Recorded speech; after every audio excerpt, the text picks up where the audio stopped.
আজ আমার বাসর রাত। একরাশ বুককাঁপা ভয় নিয়ে আমি এখন লুকিয়ে আছি খাটের নিচে। জি হ্যাঁ, সত্যিই তাই। বিষয়টা অনেকের কাছে হাস্যকর, আবার অনেকের কাছে বড্ড বিস্ময়দায়ক। তবে আমার কাছে ব্যাপারটা চরম ভয়ানক আর অস্বস্তিকর। ভাগ্যে সেটা আমার খাটের মতো বক্স খাট নয়, হলে হয়তো লুকাতেই পারতাম না। মনে মনে অপরাধী গানের কার্বন কপি করে খাটের প্রশংসা গাইছিলামও।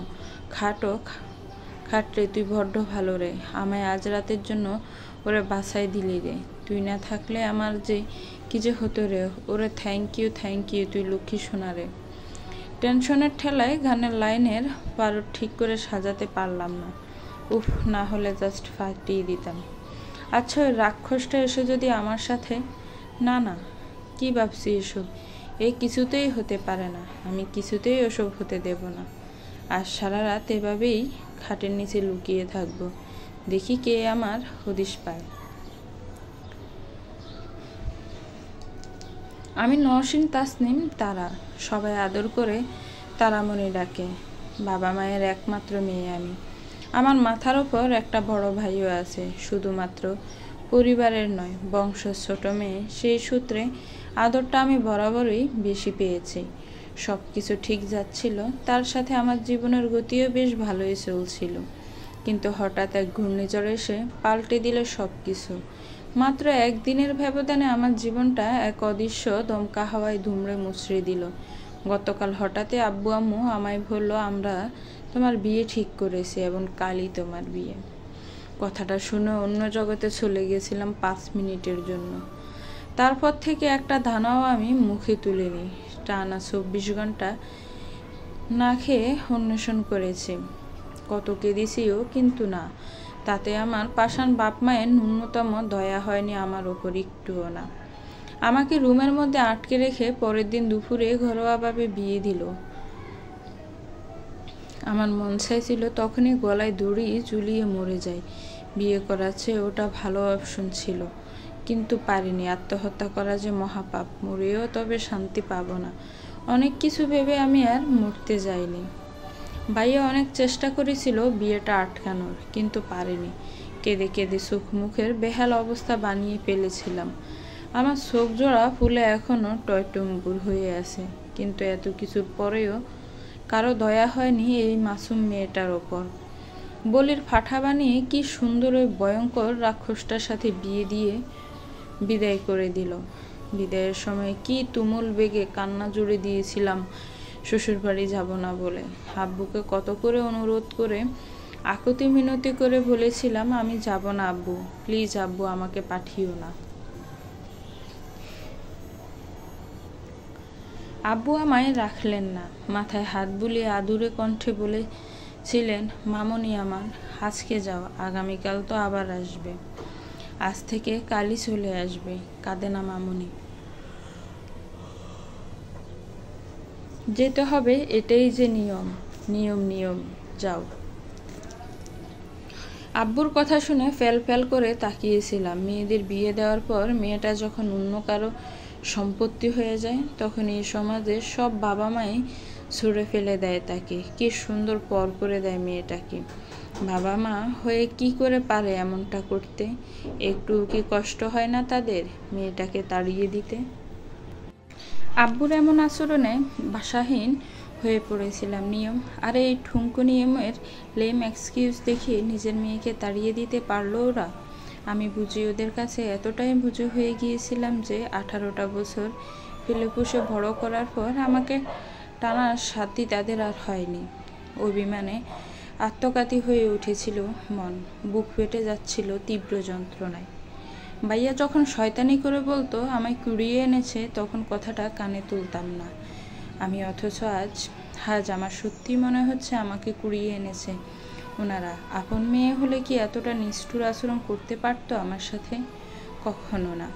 চোখ মেজে নিজে থেকে গাড়িতে উঠে বসেছিলাম। কি দরকার তাদের কাছে থাকতে চাওয়ার, যারা আমায় রাখতেই চায় না। এরপর আর একটা কথাও বলিনি কারো সাথে। অভিমানে ক্ষিপ্ত হওয়া মন কথা বলার ইচ্ছে প্রকাশ করিনি। তাই আসার সময় ভাইয়ার কথা খুব মনে পড়ছিল। শেষবার কবুল বলার আগে দেখেছিলাম ভাইয়ার চোখ মুখ লাল, রাগা সাফা কষ্টে লালাপ ছিল চোখ জোড়া। আজ যদি ওর হাতে সব দায়িত্ব থাকতো, যদি ওর করণীয় কিছু থাকতো, তাহলে কিছুতেই আমার বিয়ে হতে দিত না ভাইয়া। খুব ইচ্ছে করছিল দৌড়ে গিয়ে ঝাপটে জড়িয়ে দূরে ফেলে, আমায় তোর কাছে রেখে দে না প্লিজ, আমি কোথাও যাব না ভাইয়া। কিন্তু পারিনি। আমি জানতাম ভাইয়া তখন কাঁদছে, তাই আমার সামনে ও আসেনি। নিজেকে খুব অসহায় লাগছিল আমার হাসি খুশি জীবনটা বিধ্বস্ত হয়ে যাবে স্বপ্নেও ভাবিনি কখনো। 18তে পা রাখতে না রাখতে সংসারের জাতাকলে পিষে মরণ হবে আমার রঙিন স্বপ্নগুলোর। নিয়তির এমন নিষ্ঠুরতা আমার সাথেই করতে হলো। কোন পাপের শাস্তি দিল নিয়তি আমায়?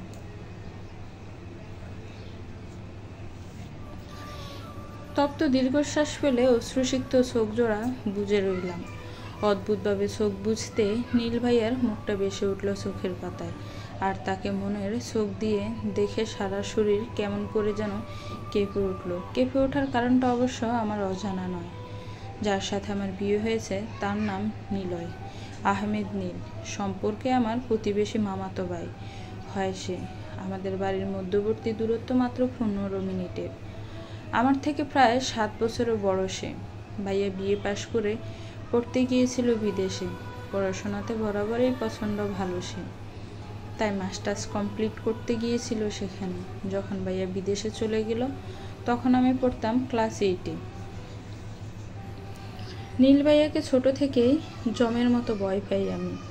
14 বছর বয়স পর্যন্ত ভাইয়ার হাতের কত হাজার ছড় থাপ্পড় যে খেয়েছি তাই হিসেবের বাইরে। প্রচুর রাগী মানুষ নীল ভাইয়া। ছোটবেলায় ওকে আমার ভালো লাগতো খুব, তবে ওর রাগী আচরণ, আমায় কথায় কথায় আমায় ধমক দেওয়া, গায়ে হাত তোলা, এসব আচরণে ওর প্রতি ভালো লাগাটা মন থেকে আস্তে আস্তে নিস্তেজ হতে লাগলো। আর মাথা ছাড়া দিয়ে উঠল ভয়, করুণ ভয়। এতটা ভয় পেতাম যে ওর সামনে যাওয়াই বন্ধ করে দিয়েছিলাম আমি। অথচ নির্মম ভাগ্য কি করলো, সেই লোকটার সাথে জুড়ে দিল আমায়। আর আজ তার সাথে আমার বাসর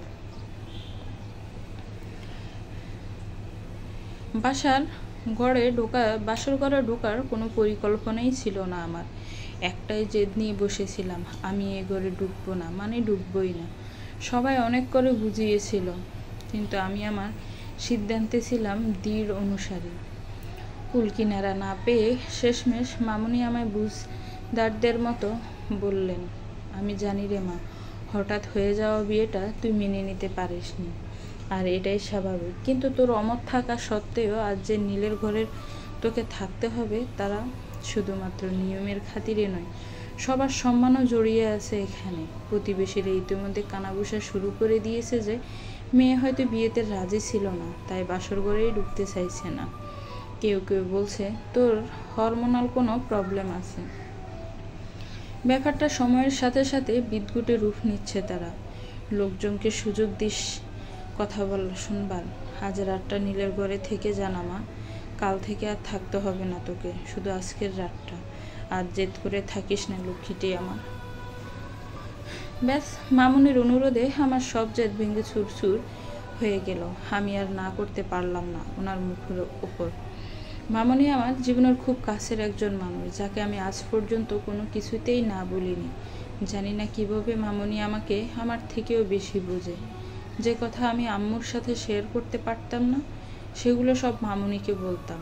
প্রচণ্ড ভালোবাসেন উনি আমাকে, কি করে বলতাম ওনার মুখের উপর না।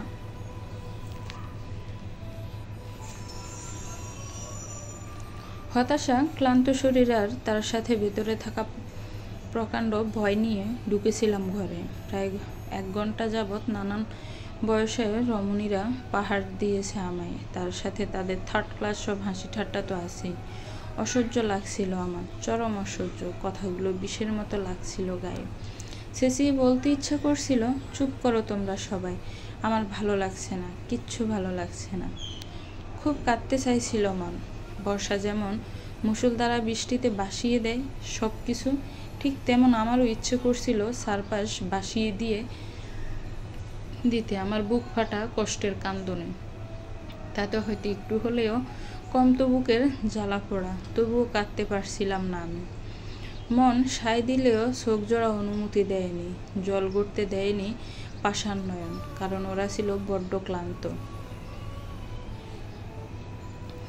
সবাই চলে যেতেই দিশেহারা হয়ে ছোটাছুটি করে খুঁজেছি লুকোনো জায়গা। অতঃপর জায়গা পেলাম খাটের নিচে। গুটিসুটি হয়ে বসে আছি প্রায় 15 মিনিট ধরে। কোমর বাঁকিয়ে অতি কষ্টে লুকিয়ে আছি আমি। মাত্র 15 মিনিটেই কোমর ব্যথা হয়ে নাশ হয়ে গেছে। উফ, রাক্ষসটা কি করছে কি জানি, এত দেরি করছে কেন আসতে? বেটা তো বাসর করার খুব শখ, নাচতে নাচতে বিয়ে করতে গেল। কাজে যখন কবুল বলতে বলেছিল, শালা বজ্জাত ফলা 1 সেকেন্ডও দেরি করেনি। হাবভাব দেখে মনে হচ্ছিল জটপট কবুল না বললে বেটার বউ চুরি হয়ে যাবে। আমি বেশ বুঝি আমার ওপর মেন্টালি ফিজিক্যালি টর্চার করার জন্য আব্বু আম্মুকে ফাটিয়ে বিয়ে করেছে আমায়।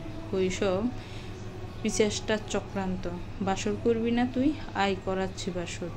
তোর ওই আশায় 1 বালতি সাইডেলি দিয়েছি আমি। হা হা, গরু খোঁজা খুঁজলেও আমায় তুই পাবি না। বিছানায় বাঁধা গাদা গাদা ফুলের বহরে খাটের পাটাতন সহ নৃশংসের সবটা ডেকে আছে, আর আমিও নিঃশব্দে বেজা বিড়ালের মতো চুপ মেরে আছি। আমাকে এত সহজে খুঁজে পাবা না তুমি চান্দু। তীব্র মন খারাপের মাঝেও হঠাৎই হাসি পেয়ে গেল ঠোঁটে। নীল ভাইয়া আমায় খুঁজে পাবে না ভেবে কি অদ্ভুত শান্তি লাগছে মনে। আহা, কি যে আনন্দ। নীল ভাইয়ার আসতে আসতে প্রায় আরও 5 মিনিট লেগে গেল। দরজায় ছিটকুনি দেওয়ার কিচকিচ আওয়াজখানে আসতে কাটা দিয়ে উঠল সারা শরীর। বয়সীটিয়ে গিয়ে মনের ভেতরের সুপ্ত মানবটি বলে উঠল, তোর যমরাজ এসে গেছে তারা। খবরদার একটা টু আওয়াজও করবি না। সে যদি তোকে দেখে ফেলে তাহলে আজ আর তোর নিস্তার নেই। কপালে গোর শনি লেখা আছে। তার কথা মতো আমি আরও বেশি গুটিসুটি হয়ে চুপ করে বসে রইলাম।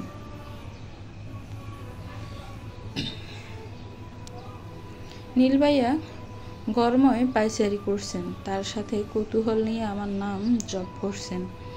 ডাকুক, যত পারেন ডাকুক, আজ আমি দেখা দিচ্ছি না বাপু। একটানা প্রায় 5 বার আমায় নাম ধরে ডাকার পরও যখন আমার খোঁজ মিলল না, তখন নীল ভাইয়া তার কণ্ঠস্বর কঠোর করলেন।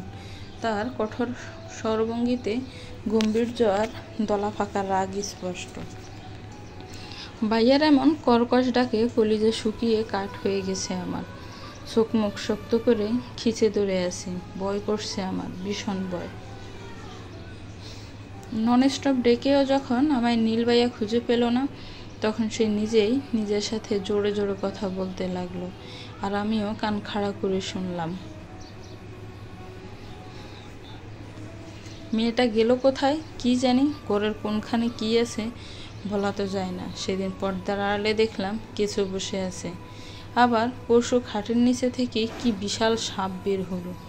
ইস, কোথায় যে গেল মেয়েটা? সাপটা যদি... নীল ভাইয়ের কথা শেষ করার আগে হুড়মুড়িয়ে বের হয়ে লাফিয়ে লাফিয়ে শাড়ি ঝাড়তে লাগলাম আমি। সাপ খাটের নিচে, যদি আমার পা জড়িয়ে ধরে কামড় দিত কি হতো? আমার জীবন বাঁচানো ফরজ কাজ, তাই 7-5 না ভেবে বেরিয়ে এসেছি ওখান থেকে। বাপ্পা, বেঁচে গেছি। সাপ কোপ থাকলেও আর আমায় ছুঁতেও পারবে না। বুকে হাত দিয়ে জোরে জোরে শ্বাস নিয়ে জিরিয়ে নিচ্ছিলাম শরীর। এখন একটু ভয়মুক্ত হলাম বাপরে। কিন্তু স্বস্তি ভরা অনুভূতি আর বেশিক্ষণ টিকল না। সাপ সাপ করে আমি এটা ভুলে গেছিলাম যে সাপের থেকেও ভয়ানক কিছু আমার সামনে এখন দাঁড়িয়ে আছে। শীতল দৃষ্টি নিক্ষেপ করে নির্বিকার চাহনিতে নীল ভাইয়া আমায় পা থেকে মাথা পর্যন্ত পর্যবেক্ষণ করলো, আর তাতেই আমার কাঁপাকাঁপি অবস্থা। এমনিতে জামদানি শাড়ি পরায় গরমে পাপড় ধরে আসছে, তার উপর ওনার এই শান্ত রিয়াকশন। গরমে আর ভয়ে ঘেমে চুপসে গেছি। আত্মা শুকিয়ে অলরেডি কাঠ হয়ে আছে। অনর্গল বড় বড় ঢোক গিলে চলেছে। বুকের ভেতর কেউ যেন দুমদাম হাতুড়ি পেটাচ্ছে। জ্বর আসার আগে যেমন চারপাশ অতি শান্ত হয়ে ওঠে, নীল ভাইয়া রেগে ওঠার আগে শান্ত আছেন। উনি বুঝি মারবেন এখন আমায়?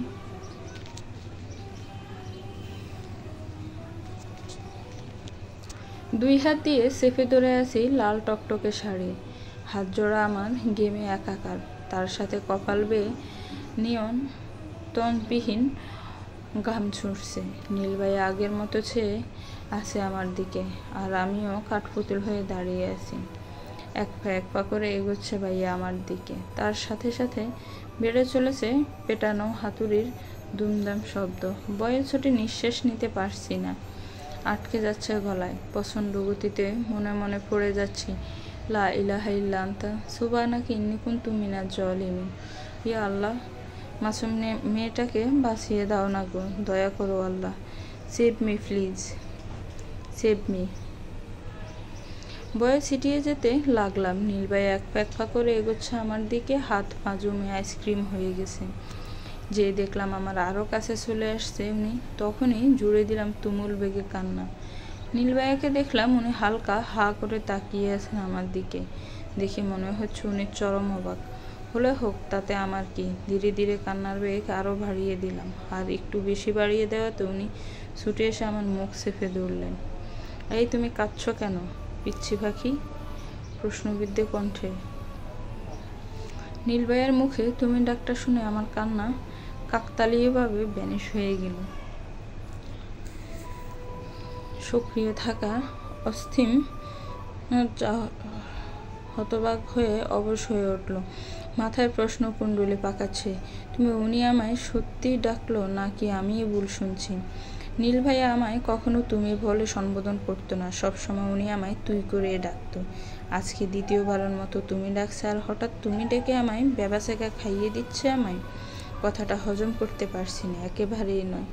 আমি নীলভাইয়ের দিকে কান্নারত দৃষ্টিতে তাকালাম। ওনার দিকে তাকিয়ে চোখাচোখি হলো তার সাথে আমার। ওনার দৃষ্টিতে প্রখর নেশা, এই নেশা যেন আমায় পুড়িয়ে ভস্ম করে দিতে চাইছে। কেন জানি না ওনার চোখ জোড়া আমায় থমকে দিয়েছে।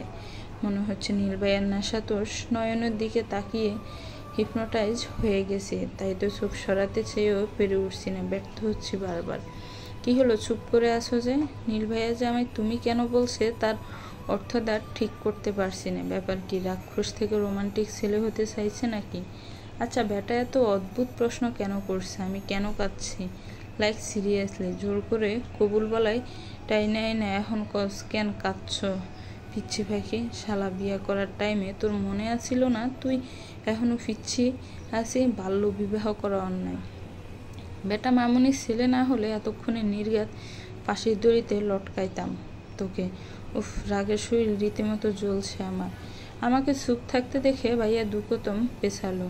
সূক্ষ্ম দৃষ্টিতে আমার মুখের দিকে তাকিয়ে আবারও কাছে আসলো। দুহাত দিয়ে আমার চোখের পানি মুছে দিল। আমার গালে হাত রাখতে কেঁপে উঠলাম আমি। অনাকাঙ্ক্ষিত ওনার এভাবে ছুঁয়ে দেওয়াটা আমার মোটেও পছন্দ হয়নি। এমনিতেই গুটিয়েছিলাম, এখন আবার ওনার এহেন কাজে আরও গুটিসুটি হয়ে গেলাম। নীলভাইয়া আমার চোখ মুছে দিয়ে ডান হাতের কবজি টেনে বাম হাত দিয়ে কোমর চেপে মিশিয়ে নিলেন আমার নিজের বুকের সাথে। ফ্রিজড হয়ে থমথমে দৃষ্টিতে তাকিয়ে আছি ওনার দিকে। আমার রাগ লাগছে, বিষম রকম রাগ। আর যদি লাভ ম্যারেজ করতেন তাহলে এসব বাংলা রোমান্স মেনে নিতাম, কিন্তু না, জোর করে বিয়ে করে এসব নাটক মার্কা রোমান্স আমার জাস্ট সহ্য হচ্ছে না।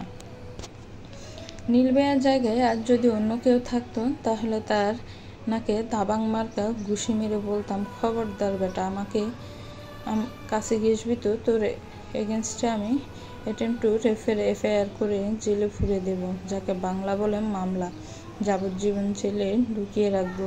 কিন্তু পারছি না, ওই যে বেটা রাক্ষস। তাই এই মুহূর্তে খুন করে ফেলতে ইচ্ছে করছে অসভ্য লোকটাকে। কেন ছবি উনি আমায়? আমি তো কোনো অধিকার দিইনি। সবাই শুধু আমার জীবনের ওপর দখলদারি করে, জোর খাটায়। ছোট থেকে আম্মুর কথা মতো চলেছি, যা বলতো তাই শুনেছি। বড় হয়ে হঠাৎ জবরদস্তি বিয়ে দিয়ে দিল, আর এখন এই লোকটাও বাকিদের মতোই জোর খাটাবে আমার উপর। আচ্ছা, আমার ইচ্ছের কি কোনো দাম নেই? জীবনটা তো আমার, তাহলে জোর করে কেন সিদ্ধান্তগুলো আমার উপর ছাপিয়ে দেওয়া হলো? এই জীবনে কি আমার বলতে আদৌ কিছু থাকলো? মাটি দিয়ে ভরা আমিটাও যে আজ অন্য কারো হয়ে যাব, যাকে মানসিকভাবেই মেনে নিতে পারিনি, তার সাথে এক বিছানায় এক ঘরে, এমনকি পুরো জীবন কাটিয়ে দিবে হবে আমায়। কি করে পারবো আমি জীবন নিয়ে বাঁচতে? রঙিন জীবন সাদা কালো হওয়ার পর কি প্রাণহীন জীবন নিয়ে কাটিয়ে দিতে পারে কেউ? আমি তো পারছি না। এক সেকেন্ড আমার বিষের মতো লাগছে। আচ্ছা, এড়েছে কি মরে যাওয়া শ্রেয় ছিল না আমার যে দম বন্ধ হয়ে আসছে। আজ আমি বড্ড অসহায় বাস্তবতার কাছে। বিশাল পৃথিবীতে নিজেকে খুব ক্লান্ত লাগছে আমার। আচ্ছা, বিধাতা কেন সবটুকু অসহায়ত্ব আমার ঝুলিতে ঢেলে দিল? কি দোষ ছিল আমার? কোনো পাপের সাজা ভুগছি আজ। কেন আজ আমি এতটা অসহায়? কেন রাজ্যের বিষণ্ণতা পাড়ি দিয়েছে আমার চোখে? ঠুসঠুসে জল পড়ে আশায় আবছা দেখছি আমি। আর পারলাম না নিজের সাথে যুদ্ধ করতে, চোখের জল ধরে রাখতে। নয়ন জুড়ে ঝরে গেল জল জমা বৃষ্টি। গাল বেয়ে বেয়ে টপাটপ পড়তে লাগলো নিচে। তবে কতটা পড়েছে তা আমি জানি না, কারণ যখন আমি কাঁদছিলাম তখন আমার সামনে দাঁড়িয়ে থাকা ব্যক্তিটি আমায় বাহুডোরের বাঁধনো থেকে মুক্তি দিয়ে থুতনির নিচ বরাবর হাত রেখে দাঁড়িয়েছিল। তাতে আমার চোখের পানির প্রতিটি ফোঁটা তার পড়েছে নীল ভাইয়ের হাতের পৃষ্ঠ দেশে। কান্নারত চোখে ওনার দিকে তাকালাম আমি। ওনার দৃষ্টি তখন নিষ্পলক, শীতল আর তীক্ষ্ণ। আমার দিকে উনি অতি সূক্ষ্ম নজরে চেয়ে আছেন, একদম স্থির চাহনি। ওনার চাহনি নেশায় ভরপুর ছিল। তার নজর পড়তে অটোমেটিক্যালি থেমে গেল আমার কান্না। ওনার হাত থেকে ছাড়া পেয়ে সরে আসতে উনি হ্যাঁচকা টানে কোলে তুলে নিল আমায়। বড় বড় চোখ করে তাকিয়ে আছি ওনার দিকে। মুভিতে দেখেছি হিরোরা হিরোইনকে এভাবে কোলে নেয়, বেশ মজাই লাগতো সিনগুলো দেখে। নায়িকাদের মুখের রিয়াকশন দেখে খুব হাসি পেত আমার, অথচ আজ আর হাসি পাচ্ছে না আমার। কি করেই বা হাসবো? আমার জীবনে যে প্র্যাকটিক্যাল সেম ঘটনা ঘটে গেল। আচ্ছা, বাকিটা আবার মুভির সিনের মতো হবে না তো? না, কিছুতেই না। আমি নির্ঘাত মরে যাব তাহলে। আমায় কোলে তুলে নিয়ে বিছানায় শুইয়ে দিলেন উনি। তারপর আমার দিকে খানিক ঝুঁকে এগিয়ে আসতে লাগলেন। অসহায় চোখ জোড়া করুণ চাহনিতে তাকিয়েছে। কেন জানি না হাত পা নড়াতে পারছি না আমি। কেমন যেন অবশ হয়ে গেছে আমার সারা শরীর। নীলভাই আস্তে আস্তে আমার অনেক কাছে চলে এলো, এতটা কাছে যে ওনার গরম নিঃশ্বাস আছড়ে পড়ছে আমার মুখে। তার সাথে সাথে দম বন্ধ হয়ে আসছে আমার। মনে হচ্ছে কে একজন আমার গলা টিপে ধরেছে। বুকের ভিতর কেউ যেন দাম হাতুড়ি ফেটাচ্ছে। আমার এমন দুর্দশা দেখে লোকটা আরও বেশি করে পেয়ে বসেছে আমাকে। নীলভাই আমার কানের কাছে মুখ রেখে ফিসফিসে বলল, আমার ভয়ে খাটের নিচে লুকিয়েছিলে আর বড় হবে না নাকি? এমন বাচ্চামো স্বভাব কি তোমার মানায়? আমার নাকে নাক ঘষতে ঘষতে বলল, ভাইয়ার এমন কথায় তোতলাতে শুরু করলাম আমি। প্লিজ ভাইয়া, কাঁদো কাঁদো ভাব নেই কি, প্লিজ। আমার গলা দিয়ে আর কোনো আওয়াজ বের হতে চাইল না। অনেক জোর জুলুম করে একটা টু শব্দ বের করা গেল না গলা থেকে। নীলভাই এবার সরাসরি মুখ গুজে নিল আমার গলায়। এবার তো আমার যাই অবস্থা। এখানে যদি কোনো হেল্প লাইনের ব্যবস্থা থাকতো তাহলে বলতাম কেউ দড়ি ফেল, আমি উড়ে যাই, নয়তো মাটি খুঁড়ে দে, আমি ভিতরে ঢুকে পড়ি। কি হলো বউ, প্লিজ? কেন বললে না যে? ওনার মুখে বউ শব্দটা শুনে বেহাকিল হয়ে পড়লাম। তীব্র অস্বস্তির এমন অসহনীয় চাপ আমি আর নিতে পারছি না।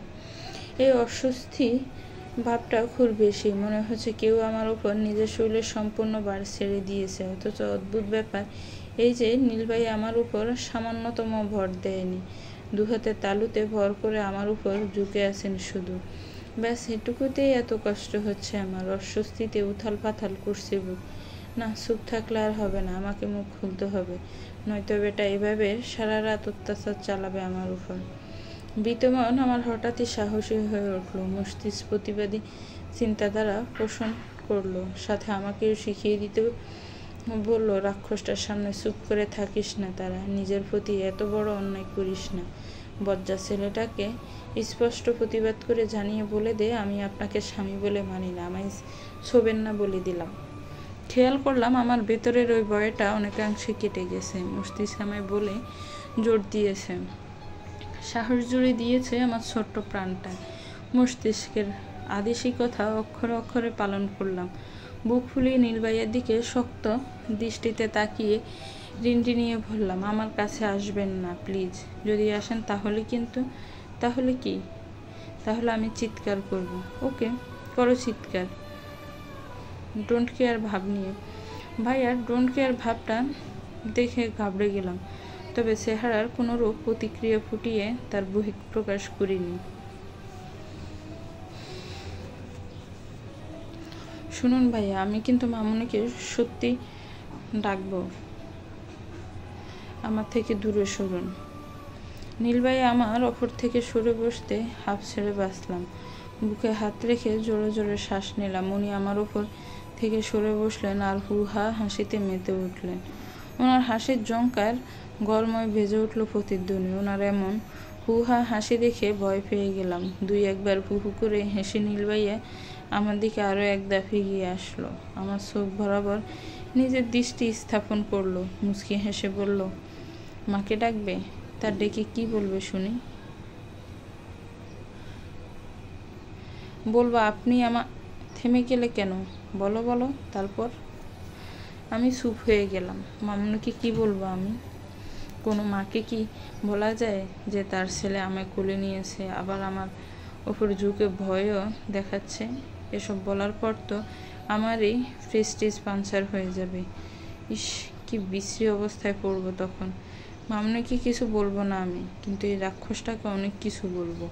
আমি অনেক কিছু বলবো। আপনি আমায় ভয় দেখাচ্ছেন। আমি ভয় দেখাচ্ছি? স্ট্রেঞ্জ, তুমিই তো ভয় পাচ্ছ। পিচ্ছি পাখি, এত ভয় ফেলে চলবে?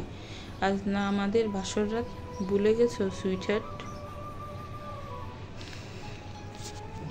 কিছু না বলে ফুপিয়ে কেঁদে উঠলাম। আমার ভীষণ ভয় লাগছে। ও মামুনি গো, তুমি কোথায়? আমাকে ভাগের মুখে ফেলে চলে গেলে। প্লিজ আমায় ছেড়ে দিন ভাইয়া, আমি মামুনির কাছে যাব। আজ না বাসর রাত, তোমায় কি করে ছাড়ি বলো তো? কাল সকালে চলে যাও। এখন তো তুমি আমার, তাই না? ওনার কথা শুনে আমার কান্নার গতি প্রচণ্ডভাবে বেড়ে গেল। কাঁদতে কাঁদতে প্রায় হিচকি তুলে ফেলেছি। নীলভাইয়া সচেতন দৃষ্টি নিক্ষেপ করে খানিক চিন্তিত হয়ে উঠলেন। সোজা হয়ে বসে একটানে আমাকেও বসিয়ে দিলেন। চিবুকের হাতলে বাম হাত রেখে ডান হাত দিয়ে আমার গাল ছুঁয়ে দিল। হালকা ধমকও দিল, চুপ চুপ, স্টপ। কোনটা মজা করে বলছি, কোনটা সিরিয়াসলি বলছি, তাও কি বোঝার মতো বুদ্ধি তোমার হয়নি? উফ, তোমায় এত অবুঝ হলে চলবে? আমি পিচ্ছি পাখি রাখি বলে সত্যি সত্যি কি পিচ্ছি হয়ে যাবে? তোমায় নিয়ে কত স্বপ্ন দেখেছি জানো? কবে তুমি একটু বড় হবে, কবে আমার দায়িত্ব নেবে, আমায় সামলাবে। আমি যে বড্ড তৃষ্ণান্ত। তোমার কোলে মাথা রেখে শান্তিতে ঘুমাবো বলে কত রাত জেগে থেকেছি জানো? আমার অশান্ত মনটাকে ভালোবাসা দিয়ে শুয়ে দেবে ভেবে কত ব্যাকুল হয়েছি জানো? শত শত পাগলামোতে তোমায় খুঁজে বেরিয়েছি কত। আমার পাগলামি যে অসুখে পরিণত হয়ে গেছে, তারা কঠিন অসুখ করেছে আমার। আমি মরে যাচ্ছিলাম তোমায় ছাড়া, বিশ্বাস করো। তাই তো তোমায় এভাবে বিয়ে করে ফেললাম। আমার অসুখের ওষুধটা যে শুধুই তুমি। সত্যি বলছি, আমি আর অপেক্ষা করতে পারছি না। একটু তো বড় হও, আমায় সামলে নাও না প্লিজ। শান্তি দাও এবার। এই কঠিন অসুখ থেকে মুক্ত করো আমায়। আমি যে আর পারছি না। সাইড টেবিল থেকে গ্লাস ভর্তি পানি আমার সামনে ধরলে নীলভাইয়া। আমি তখনও কাঁদছি।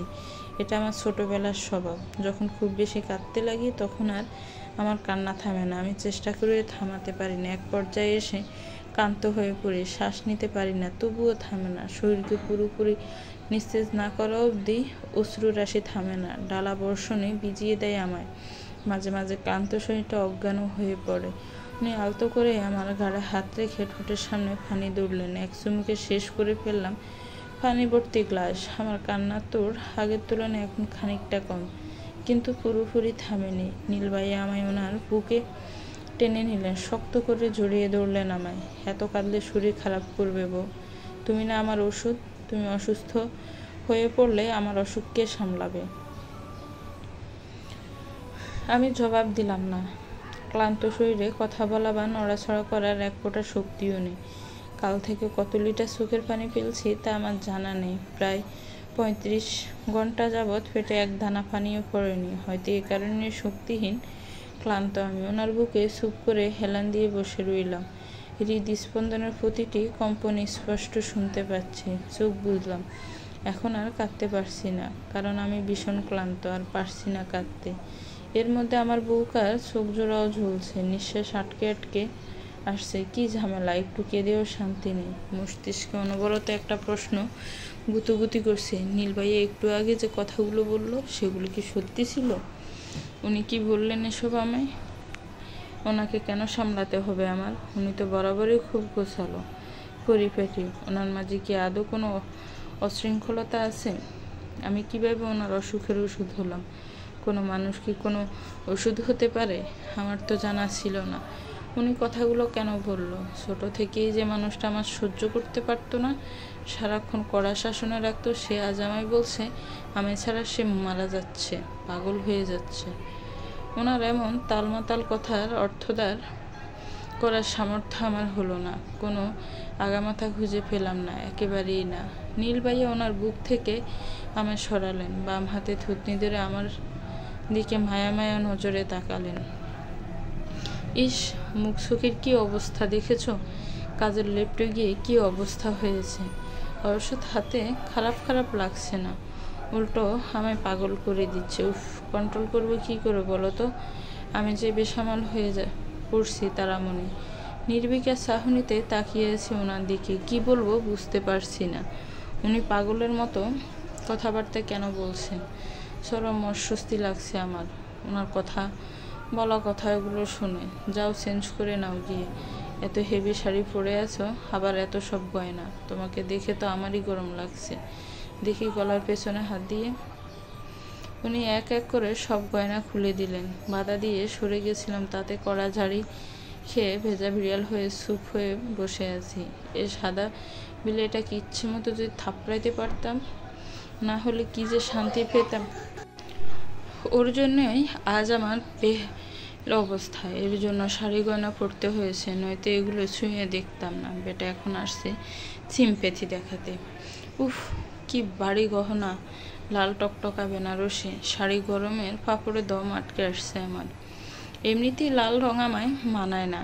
সাদা বিলাইটার মতো দলা হলে বেশ মানাতো, কিন্তু যেহেতু আমি ধলা নই, তাই রংটাই আমায় একটু মানায় না। আমি শিওর আমায় এখন দেখতে আস্ত পিতনির মতো লাগছে। এতেই নাকি অসহ্যকর লোকটা বেসামাল হয়ে পড়ছে। আমি বুঝি তো, সব বুঝি। আমি ওর মতো সুন্দর নই তো, তাই বেটে এসব বলে আমায় খোঁটা দিচ্ছে। কত বড় খারাপ ভাবা যায়। কি হলো, তোমায় চেঞ্জ করতে বললাম না আমি? আরে বেটা, চেঞ্জ করে পরবো কি? তোর শার্ট প্যান্ট নাকি তোর সামনের টাওয়াল পরে ঘুরে ঘুরে বেড়াবো? আবাল শালা, আমি কি তোর বাড়িতে জামা কাপড় নিয়ে উঠে এসেছি? খুব ইচ্ছে করছিল কথাগুলো লোকটাকে বলতে, তবে ইচ্ছেটাকে আর প্রশ্রয় দিয়ে নিয়ে আশেপাশে রাগ দমন করে ধীর গলায় বললাম, কি করে চেঞ্জ করব? আমার তো জামা নেই। উনি মুচকি হাসলেন। খেয়াল করে দেখলাম হাসলে ওনার গালে টোল পড়ে। ছোটবেলায় যখন দেখেছি তখনও পড়তো, কিন্তু তখন আমার চোখে ওনাকে এত সুন্দর লাগতো না, এখন যেমন লাগছে। নীল ভাইয়া উঠে দাঁড়িয়ে সাইড টেবিলের ড্রয়ার থেকে সাবির গোছা বের করে আমার হাতে ধরিয়ে দিল। আলমারি খুলে দেখো, তোমার প্রয়োজনীয় সব কিছু আছে। বিস্ময় নিয়ে তাকিয়ে আছে ওনার দিকে। একটা ছেলের আলমারিতে কি মেয়েলি জিনিসপত্র পাওয়া যায়? ই আল্লাহ, আর কত কি শুনবো। কি হলো, বসে আছো কেন? রাত 1টা বাজতে চললো, তাড়াতাড়ি যাও। গুটিসুটি পায়ে হেঁটে আলমারির কাছে পৌঁছালাম। আলমারি খুলেই চমকে গেলাম। পুরো আলমারি জুড়ে রং বেরঙের জামা কাপড়, শাড়ি, সালোয়ার কামিজ, ফ্রক, টপস, কুর্তি ইত্যাদি ইত্যাদি। ভালো করে তাকিয়ে দেখলাম আলমারির ডান পাশের নিচের তাকে 4-5টা নাইট ড্রেসও আছে। কোনোটা পা পর্যন্ত, কোনোটা কোমর, আবার কোনোটা টি শার্ট টাইপের। আমি নীল ভাইয়ের দিকে কৌতূহলী দৃষ্টিতে তাকাতেই তিনি মিষ্টি করে হাসলেন। এগুলো সব তোমার জন্যই কিনেছি। মানে? মানে আবার কি? তুমি আমার বাড়িতে আসার পর তোমার বাবার দেওয়া জামা কাপড় পরবে নাকি? Obviously not. As a husband I have some duties. You can also call it is my love. তাই কিনেই রেখেছি। জানো তো, দেশের বিভিন্ন জায়গা থেকে ঘুরে ঘুরে কিনেছি। USA থেকেও ডজনখানেক নিয়ে এসেছি। আচ্ছা, তোমার পছন্দ হয়েছে তো? বাকরুদ্ধ হয়ে শুধু তাকিয়েই আছি। লোকটা আমার জন্য জামা কাপড় কিনে রেখেছে। তবে কি সব কিছু প্ল্যান ছিল? এখানেই কি রাত সবার করবে তারা? যাও, একটা সাদা রঙের শর্ট কুর্তি আর একটা কালো প্লাজো নিয়ে বাথরুমে গেলাম। ঘণ্টাময় শাওয়ার নিয়ে বেরিয়ে আসলাম। ওনাকে দেখলাম বিছানায় বাবু হয়ে বসে ফোন টিপছে। ওড়না নিতে ভুলে গেছিলাম, তাই শাড়িটায় গায়ে নাড়ুকাড়ু করে পেঁচিয়ে আলমারি থেকে একটা ওড়না পরে শাড়িটা সোফার উপর রেখে দিলাম। নীল ভাইয়া তার মুখ তুলে তাকিয়ে আমার পা থেকে মাথা পর্যন্ত স্ক্যান করলেন। এত প্যাকেট হওয়ার কি আছে? আমিই তো নাকি? নাক ফুলিয়ে দাঁতে দাঁত চেপে অকপট রাগ নিয়ে মাথা নিচু করে দাঁড়িয়ে আছি। অসভ্য লোকটা যে হাই লেভেলের অসভ্য তা হারে হারে টের পাচ্ছি। বেটা অভদ্র, ইতর, বজ্জাত, ভ্যাম্পিয়ার, শকুন, রাক্ষস, দুনিয়ার যত সব প্রকাশ গালি আছে সব ওই বেদ্য ফোলারে মেনশন করলাম। চুপ করে দাঁড়িয়ে থেকে মনে মনে গালিগালাজ করছিলাম ওনাকে। পাগলের মতো দাঁড়িয়ে আছো কেন তুমি? কি আমি পাগল? শালা তুই পাগল, তোর 14 গোষ্ঠী পাগল। তোদের সব কটাকে পাবনায় পাঠানো উচিত, আমার মামাই, ভাইয়া আর ভাবিকে বাদ রেখে। আর তুই তো এই পাগল গোষ্ঠীর প্রেসিডেন্ট। বা আমার কথা কানে যায় না তোমার? ঘুমাতে হবে। ঘুমাবে কখন? নীল ভাইয়ার কথা শুনে ভেতরটা শুকিয়ে মরুভূমি হয়ে গেল। ওর সাথে এক বিছানায় ঘুমাবো? ইম্পসিবল। সারা রাত জেগে আমি মনোযোগ করতে রাজি আছি, তবু এই লোকটার সাথে ঘুমাতে রাজি নই। আমাকে আবারও বাসাহীন থাকতে দেখে নীল ভাইয়া আবারও বললেন, আমার কথা শুনতে পাওনি তুমি? 2 মিনিটে বিছানায় আসবে, নয়তো তোমার খবর আছে।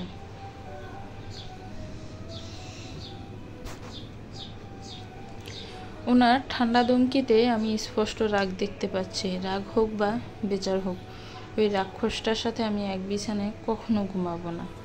ঘাড় ঘুরিয়ে এদিক ওদিক তাকাচ্ছি, উদ্দেশ্য দরজা খুলে দৌড়ে পালানো। একবার যদি এই ঘর থেকে বেরোতে পারি তাহলেই কেল্লাপথে। ঘর থেকে বেরিয়ে দৌড়ে মামনির কাছে চলে যাব। যদি একটু অ্যাক্টিং করে কেঁদে কেটে দেয় তাহলে নীল ভাইয়া, কেন স্বয়ং নীল ভাইয়ার দাদাও এসে বলে বৌমাকে, নাত বউকে দাদুভাইয়ের কাছে দিয়ে এসো, তাতেও মামনি মানবেন না। মুখের ওপর পরিষ্কার বলে দেবে না, তারা কোথাও যাবে না, কোথাও না।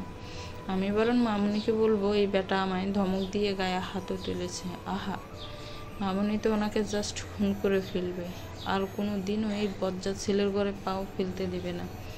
ইয়াহু, কি মজা, আমি এখন তাই করব। ওনার দিকে এক নজর তাকিয়ে পট করে দৌড় দিলাম দরজার কাছে। সিটকনির লোক অর্ধেক খুলেছি মাত্র, বেশ ফোড়া কপাল আমার, ধরা খেয়ে বড়া হয়ে গেলাম। উনি ঝড়ের গতিতে ছুটে এসে পেছন থেকে আমার বাহু ধরে শক্ত হাতে দেওয়ালের সাথে চেপে ধরলেন আমায়। খুব শক্ত হাতে চেপে ধরে আমার গলায় ভ্যাম্পিয়ারদের মতো খুব জোরে কামড় বসালেন। চোখ বেয়ে অনবরত পানি ঝরছে। মস্তিষ্ক বারবার মনে করিয়ে দিচ্ছে, তুই অসহায়, তারা বড্ড অসহায়। গল্পটা কেমন লেগেছে একটি কমেন্টস করে জানাবেন। গল্পটা ভালো লাগলে গল্পটিকে লাইক করবেন, শেয়ার করবেন, আর আমার চ্যানেলটাকে প্লিজ সাবস্ক্রাইব করবেন। গল্পের পরবর্তী পার্ট খুব শীঘ্রই আসবে। ভালো থাকবেন, সুস্থ থাকবেন। আল্লাহ হাফেজ।